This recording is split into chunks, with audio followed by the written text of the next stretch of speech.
Le conseil tu donnerais à quelqu'un qui veut débuter ou quelqu'un qui veut repartir de zéro, par exemple? Je trouverai un petit boulot, je ferai de l'achat-revente et je me formerai à quelque chose. J'apprendrai un métier.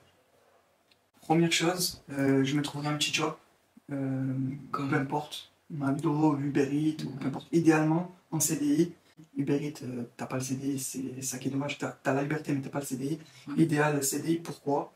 Grâce au CDI, tu vas pouvoir faire un prêt immobilier pour de l'investissement immobilier. Tu vas pouvoir prendre ton appartement si tu as besoin. Et si plus tard tu dois prendre un local commercial ou un bureau, on te demande des garanties, on te demande des fiches de paie. Donc grâce à ce CDI, tu vas pouvoir acquérir ces choses-là. En parallèle de ça, parce que bien sûr, comme il disait Pablo Escobar, c'est pas en travaillant de 8h à 5h qu'on devient riche, me faire de l'argent supplémentaire. Je ferai de l'achat-revente. L'achat-revente comment? Sur Facebook, Le Bon Coin, Vinted, voilà. Peu importe, hein, tu prends n'importe quel produit. Je sais pas, tu peux vendre des montres, tu peux vendre des habits. Par exemple, à un moment, moi, je vendais des plays. Admettons, je trouvais une play avec 2 manettes et plein de jeux. J'ai acheté ce lot et décorrélé ça. Je m'explique, en fait, j'ai acheté le lot et après, je vendais la play avec une manette et un jeu. Le reste, soit je faisais un lot de jeux et je le revendais à part, la manette, je la revendais à part, ou alors, si je tombais sur une autre affaire, par exemple une play seule, ben, je mettais la manette que j'avais supplémentaire, plus un jeu avec, et je revendais ça aussi. Par exemple, j'achetais le lot que je te disais avec 2 manettes et les jeux, j'ai acheté ça 80 € et j'arrivais à revendre juste la play avec une seule manette et un jeu 150. Parce que quand t'es pas pressé, tu peux le vendre.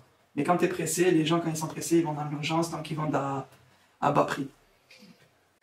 En parallèle de ça, je me formerai à quelque chose, je dirais pas ma passion, mais je dirais quelque chose qui me plaît, parce que des fois, vivre de sa passion, c'est pas aussi simple que ça. Mais quelque chose qui me plairait. Et quand tu dis te former à un métier, quoi comme métier par exemple?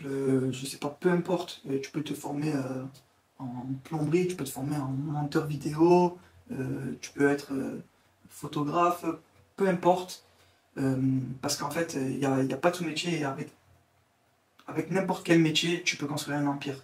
Le petit plombier qui commence, il peut être petit plombier, commencer à travailler au black et ensuite ouvrir sa boîte, décrocher de plus gros contrats, de plus gros chantiers, ensuite embaucher des personnes et ne plus travailler lui-même, déléguer, etc., etc. Mais je me formerai. Pourquoi je me formerai bien? Pour maîtriser la chose. Parce que si demain tu veux ouvrir un business mais que tu n'es pas formé, ça va être difficile de déléguer. Si un client va te parler de telle chose ou telle chose, tu ne sauras pas quoi répondre. Si la personne à qui tu délègues fait n'importe quoi, tu ne pourras pas le voir et ça sera très compliqué à gérer. Comme ça, grâce à ce métier, quoi qu'il arrive, j'aurai ces autres secours.